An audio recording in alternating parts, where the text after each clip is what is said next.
I'm so sorry, ma'am. Please, let me help. You are a disgrace to this establishment. You clumsy fool! Look what you've done! Anyone who disrespects my staff is disrespecting me. You are no longer welcome here. Security, remove her immediately. Put your hands off me! And everyone else, delete those videos right now. They laughed when the tray slipped, but no one noticed the man who stopped breathing. Ava Johnson's fingers trembled as crystal glasses shattered across the marble floor. Red wine blooming like a stain she couldn't escape, soaking into a silk gown that probably cost more than she made in a year, and for a split second the entire ballroom froze before the laughter came, sharp and effortless, cutting through the soft jazz and golden light, someone muttering unbelievable. Another voice louder, crueler. This is why you don't hire people like her. And just like that, she wasn't a person anymore. Just a mistake in a black uniform standing under chandeliers she would never belong beneath. Her heart pounding against her ribs as she bent down quickly, whispering apologies she didn't owe. Her hands shaking as she tried to gather broken glass without drawing more attention. But attention had already found her. Phones lifted discreetly, eyes gleaming with that quiet hunger people get when they witness someone else's humiliation, and her manager, standing just a few feet away, didn't move, didn't speak, just looked at the furious guest and nodded as if Ava's dignity was a small price to keep the night running smoothly. And somewhere deep in her chest, something tightened, but didn't break because it couldn't afford to. Not tonight. Not with rent overdue and her mother's medication waiting on a pharmacy shelf miles away.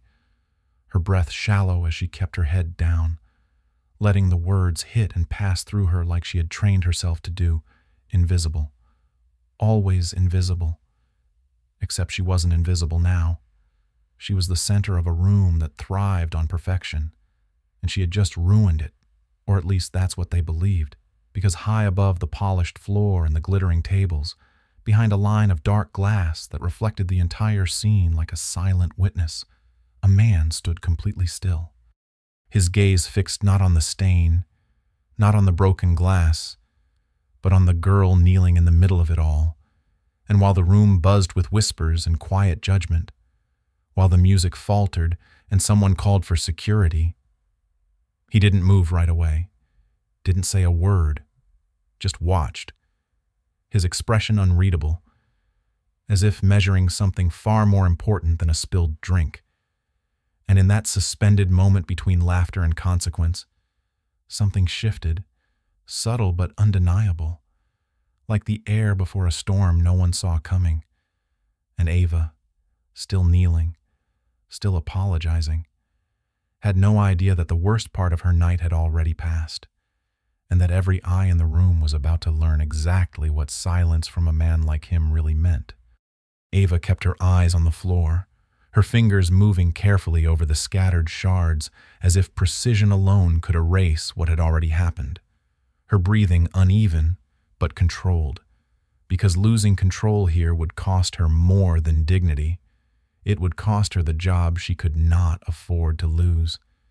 And somewhere behind her, the woman in the stained silk dress continued speaking, her voice sharp and deliberate, making sure everyone within 10 feet could hear every word. Questioning Ava's competence, her background, even her right to be there, each sentence landing heavier than the last while the crowd shifted slightly, not to defend, but to watch more comfortably, as if cruelty was easier when given space. And the manager finally stepped forward, not to protect Ava, but to stand beside the guest, offering apologies on behalf of the establishment, promising compensation, promising discipline, promising that this would be handled. And when he glanced down at Ava, his look was not anger but something colder, a quiet calculation of liability.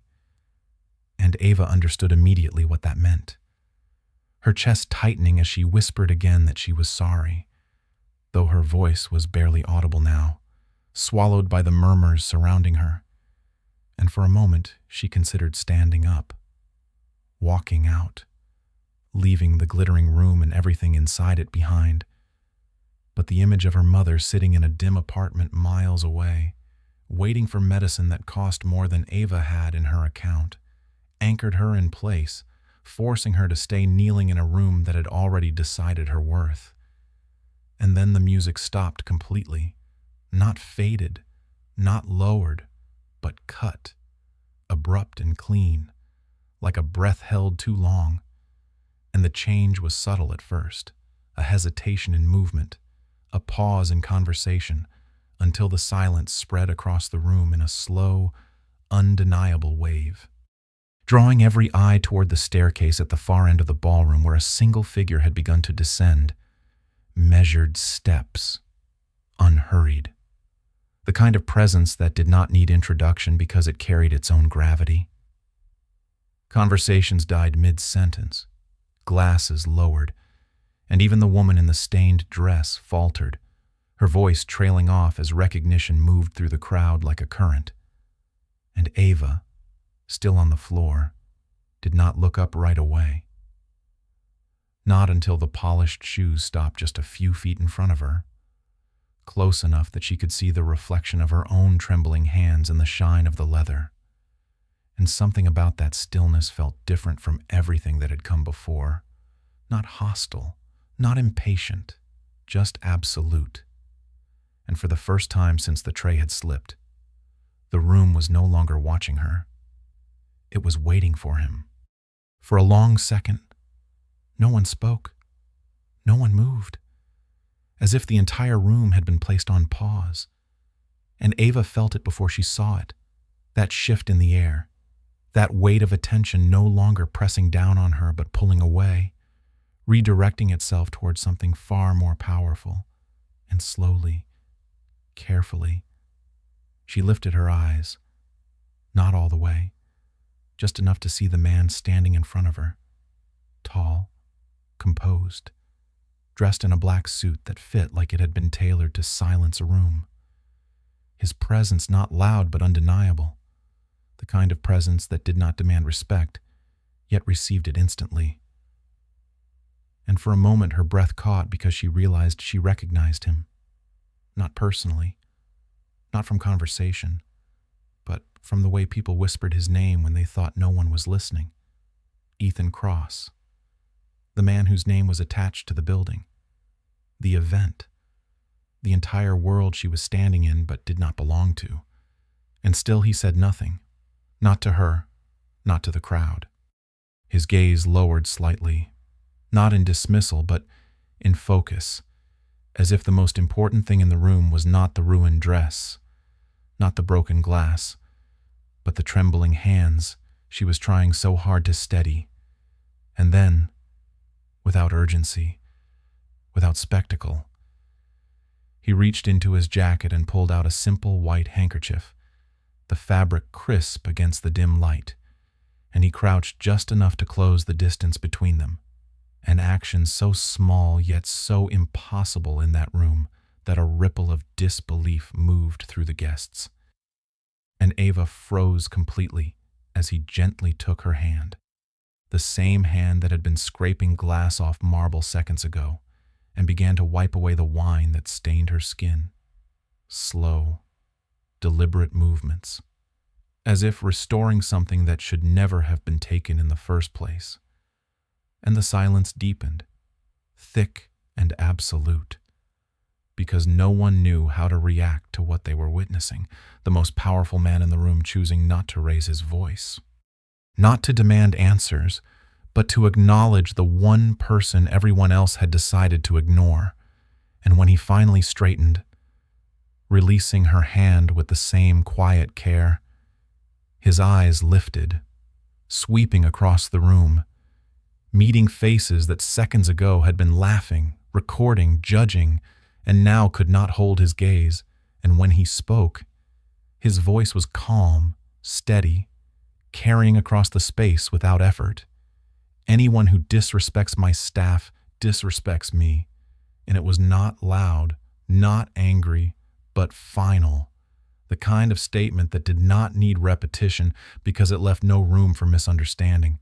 And somewhere in the crowd, a glass was set down too quickly, a phone lowered, a breath held, and Ava, still kneeling moments before, found herself standing without realizing when she had moved, her posture no longer folded inward, her eyes no longer searching the floor, because something in that moment had shifted not just in the room, but inside her. And as the weight of his words settled over everyone present, no one noticed the small nod he gave to the security at the edge of the room. Subtle, almost invisible, but enough to set something else into motion. Something that would make sure this silence did not end quietly. The silence did not break. It deepened, stretching across the room like something alive. And the woman in the stained dress, who moments ago had spoken with such sharp certainty, now stood frozen, her confidence slipping as every eye that once followed her shifted elsewhere, toward him, toward the quiet authority she could not control. And when she finally attempted to speak again, her voice lacked its earlier edge, softer now, uncertain as she tried to explain, to justify, to reshape what had happened into something smaller, something excusable. But Ethan Cross did not look at her right away, his attention lingering instead on Ava, as if confirming something unspoken, something about the way she stood now, no longer shrinking into herself. And then, slowly, his gaze moved, settling on the woman with a calm that felt heavier than anger.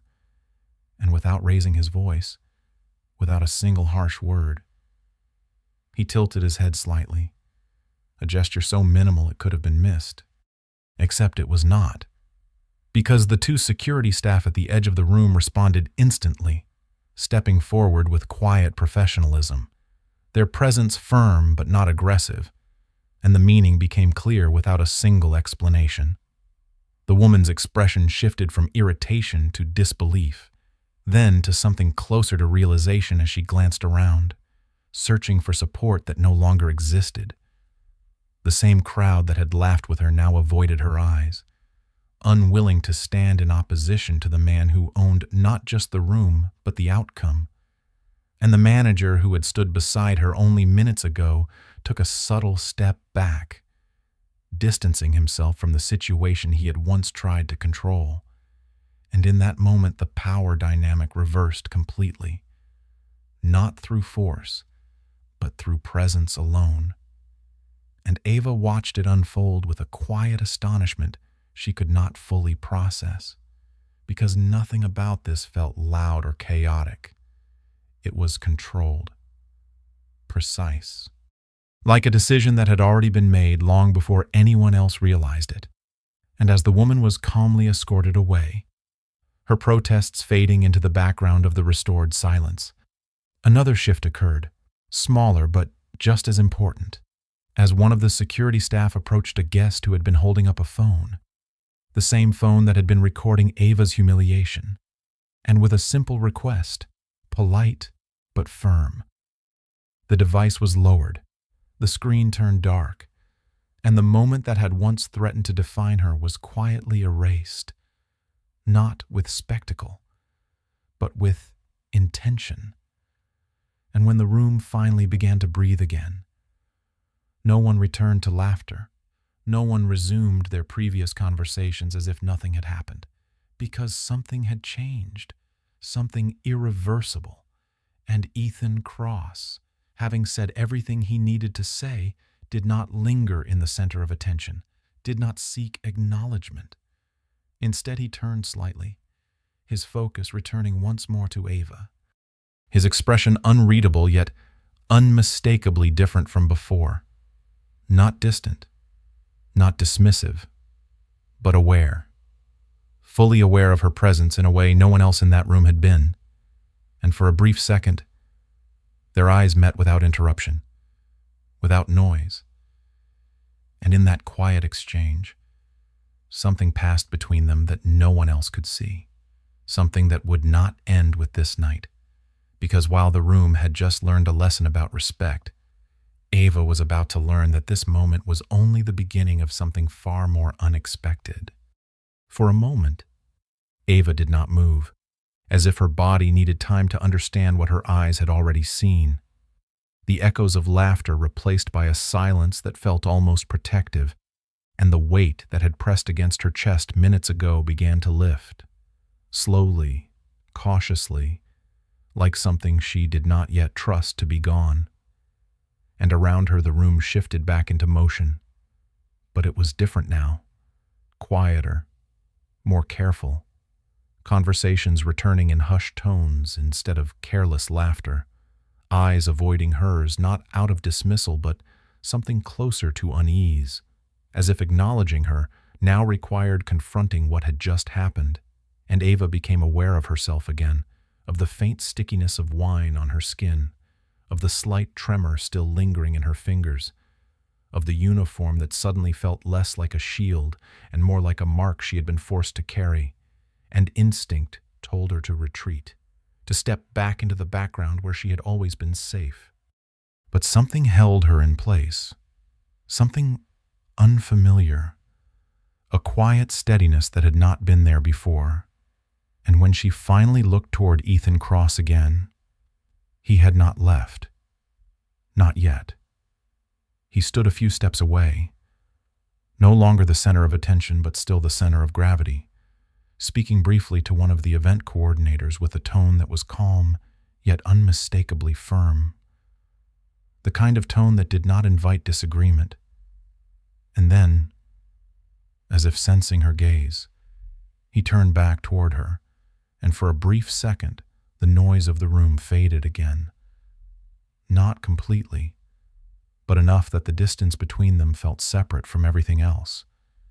And Ava felt a flicker of uncertainty, unsure whether to speak, to thank him, to apologize again, because those had always been her options, gratitude or apology, nothing in between.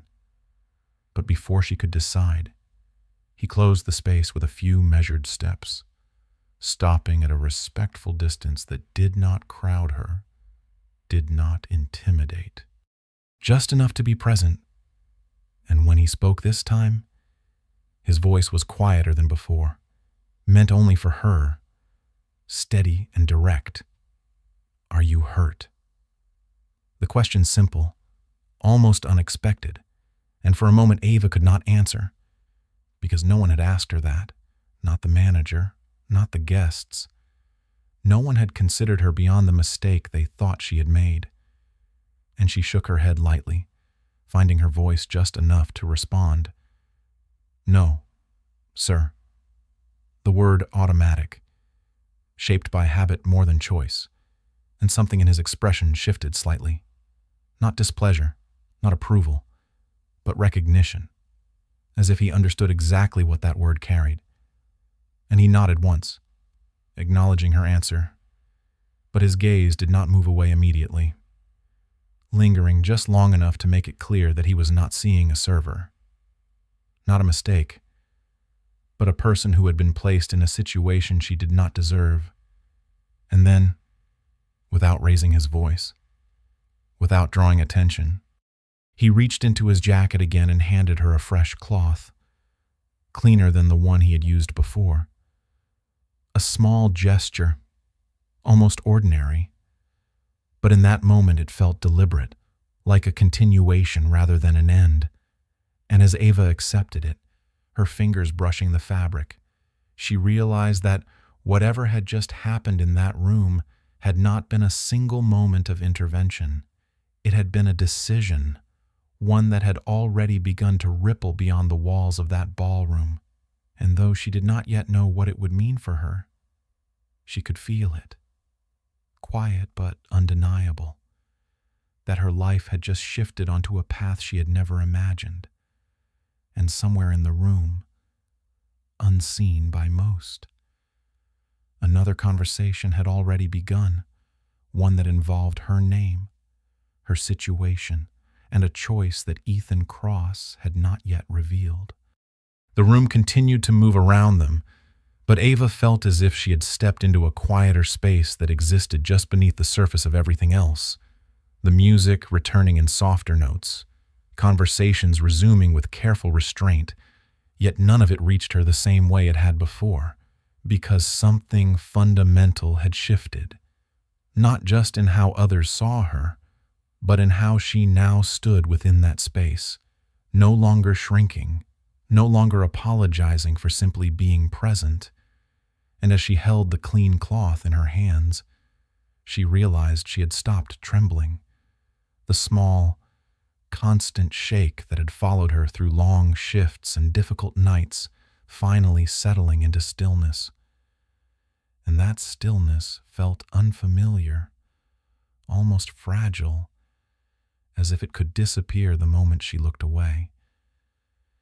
And yet it remained, anchored by the man standing in front of her, who had already turned slightly, speaking again to someone nearby, his voice low but carrying enough weight that those around him listened without interruption.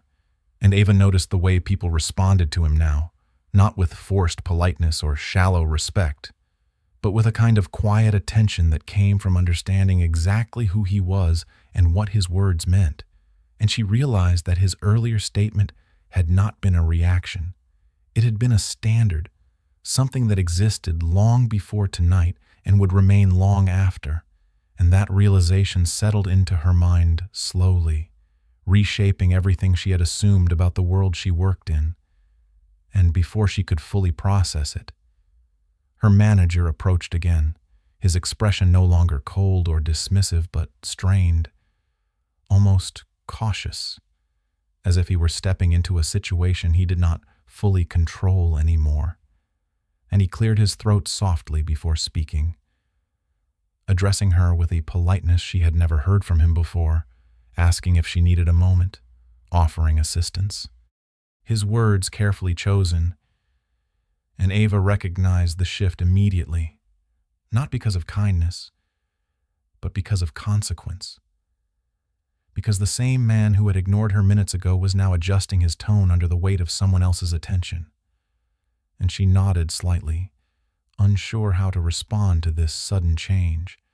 And as the manager stepped back, Ethan's gaze returned to her once more, brief but intentional, as if confirming something had been set in motion. And then he turned away fully, beginning to walk across the room with the same measured pace, blending back into the environment he controlled without needing to dominate it. And Ava watched him go, not out of curiosity alone, but because something in her understood that this was not an ending, that whatever had begun here was still unfolding.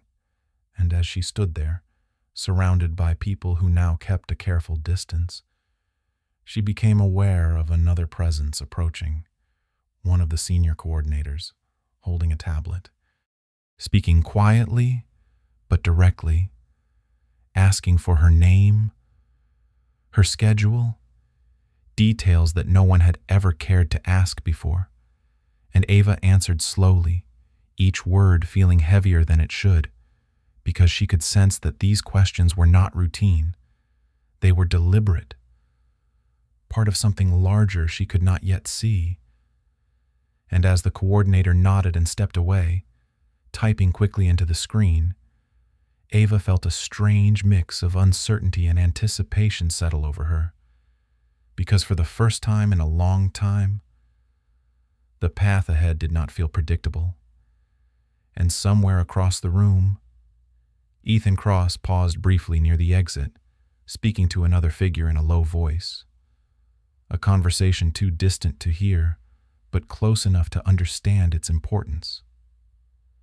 And though Ava could not make out the words, she knew, without needing confirmation, that her name had just become part of that conversation. And whatever decision was being made in that moment would not only define how this night ended, but how everything after it would begin. The air in the ballroom no longer carried the same careless ease it had before, and Ava could feel it in the way people moved around her now, slower, more deliberate, as if every step required thought, as if the room itself had learned something it could not unlearn. And though no one spoke directly to her, their awareness lingered, quiet and constant, like a spotlight that no longer burned, but refused to disappear. And Ava found herself standing straighter without meaning to, her shoulders no longer curved inward, her gaze no longer fixed on the floor, because something inside her had shifted in response to what had happened, something that could not simply return to what it had been. And yet uncertainty still lingered, a question without words, because she did not know what came next, did not know if this moment would fade as quickly as it had arrived, leaving her to return to the same routines, the same invisibility, or if it had already set something else into motion. And as she stood there, holding the cloth he had given her, she noticed the subtle changes continuing around her. The staff members who once moved past her without acknowledgement, now offering small, almost hesitant nods. The manager keeping a careful distance, his attention divided between maintaining the event and avoiding another misstep. And across the room, Ethan Cross had not left. Not yet. He remained near the far end, speaking with a man whose posture alone suggested authority, their conversation quiet but focused. And though Ava could not hear a single word, she could see the way the other man listened, the way he nodded, the way he glanced briefly in her direction before returning his attention to Ethan. And that glance alone was enough to confirm what Ava had begun to suspect, that she was no longer outside the frame of whatever decision was being made.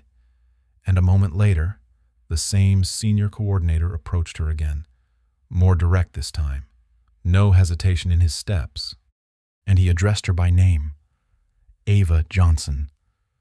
The sound of it spoken with clarity in this room catching her off guard, and he asked her to step aside for a moment, away from the center of the ballroom, his tone respectful but purposeful. And as she followed, her mind raced with possibilities she could not yet organize, each one more uncertain than the last. And when they reached a quieter corner, he turned to face her fully, holding the tablet in one hand, his expression professional but not distant, and he explained, carefully, that there had been a request made, not from management, not from the event staff, but from Mr. Cross himself, a request that involved her directly. And for a second, Ava could not respond, because hearing his name spoken in that context made everything feel suddenly real in a way it had not before.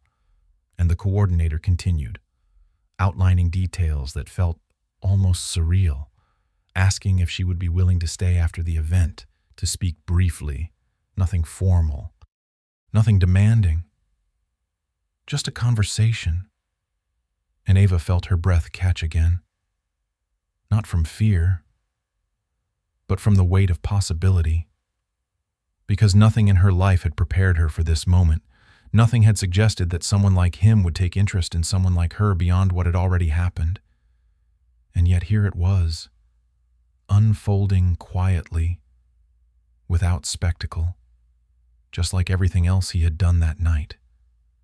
And as she glanced back across the room, her eyes finding him once more, she saw that he was already looking in her direction, not waiting, not signaling, just watching, as if giving her the space to decide.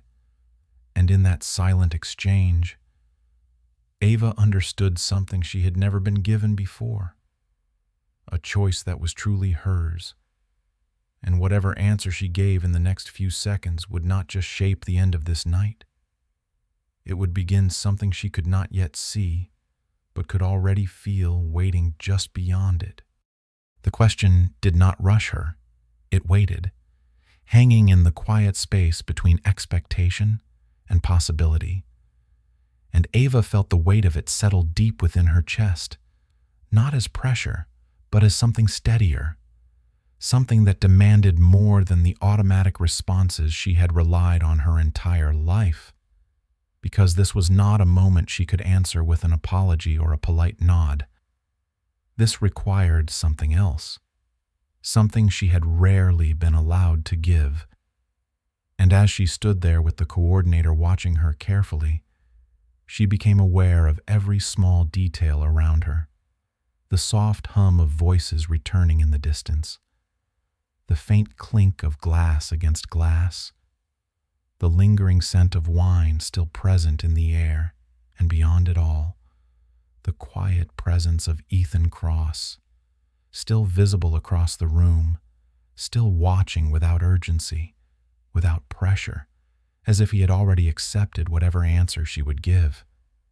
And that realization shifted something inside her again, because it meant this choice was not a test. It was an opportunity, and Ava found herself thinking not just about this moment, but about everything that had led her here. The long hours, the constant effort to remain unseen, the careful balance between survival and silence. And for the first time she questioned whether that version of herself was the only one that could exist, or if something else had been waiting beneath it all along, something that had simply never been given the space to emerge. And slowly, almost without realizing it, she nodded. The movement small but deliberate, her voice following a second later, steady in a way that surprised even her. "Yes," she said, and the word felt different from anything she had said before. Not hesitant, not apologetic, just clear. And the coordinator acknowledged it immediately, his expression shifting slightly as if confirming a decision that had already been anticipated. And he thanked her briefly before stepping away to relay the answer, leaving Ava standing once again at the edge of the room, but no longer uncertain of her place within it. And as she exhaled softly, she realized that the fear she had expected to feel was not there, replaced instead by something quieter, something that felt almost like readiness. And when her gaze lifted once more, Ethan had already turned slightly, speaking again with the same calm authority, but there was a subtle change now, a finality to his posture, as if the path ahead had just been confirmed, and the event around them continued, guests returning to their conversations, the music rising slightly, the illusion of normalcy restored. But beneath it all, something irreversible had taken root, something that could not be undone by the passing of time or the fading of memory. And Ava knew, with a certainty she could not explain, that when this night ended, when the lights dimmed and the guests left, she would not be walking out as the same person who had walked in, because the moment she said yes, something had begun, something quiet but powerful. And whatever waited on the other side of that conversation would not just change how she was seen, it would change what she allowed herself to become. The rest of the night passed in a rhythm that felt almost distant to Ava, as if she were moving through it while standing slightly outside of it, completing her tasks with the same precision she had always relied on, but without the same weight pressing down on her shoulders, and every so often she would catch fragments of conversation, whispers that carried her name now not with ridicule, but with curiosity. A quiet shift that lingered in the air long after the earlier incident had faded from view. And when the final guests began to leave, their voices softer, their movements more restrained than when they had arrived, Ava felt the moment approaching, the one she had agreed to without fully understanding what it would bring.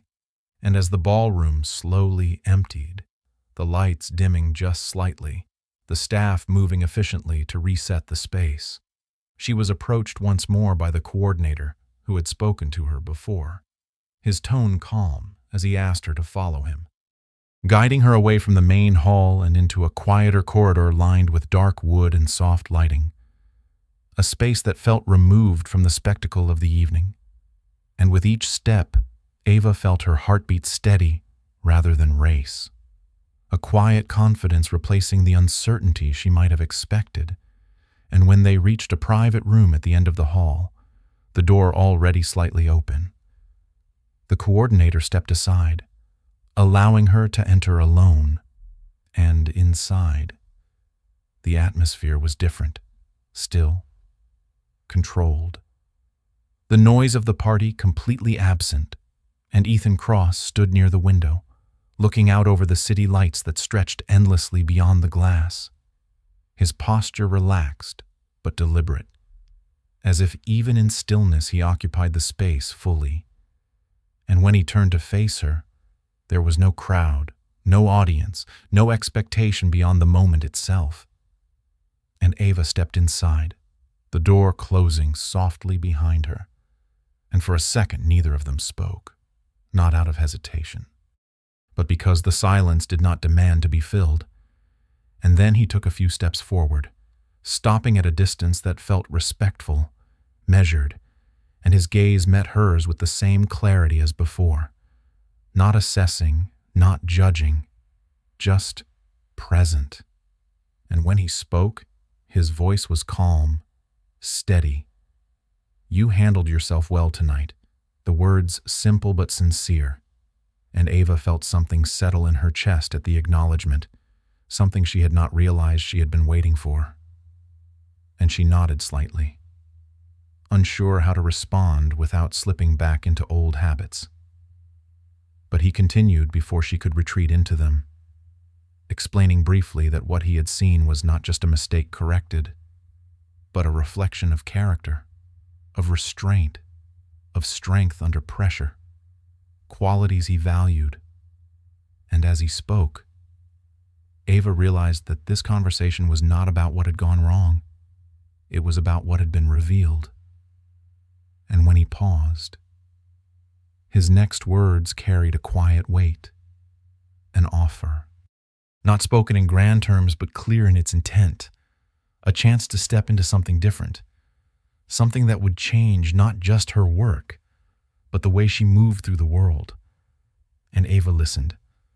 Her thoughts no longer scattered but focused, because for the first time, she was not being told who she was.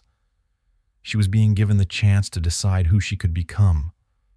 And as the city lights reflected in the glass behind him, stretching out into the distance, she understood that this moment was not defined by what had happened to her earlier that night, but by what she chose to do next, and in that quiet room, far from the laughter that had once tried to reduce her to nothing. Ava Johnson stood not as someone overlooked, not as someone dismissed, but as someone seen, fully and clearly. And though the future remained unwritten, one truth had already settled into the space between them, undeniable and lasting, that respect, once given its place, does not ask for permission to remain. And that night, without a single word spoken in anger, the room had learned what dignity looks like.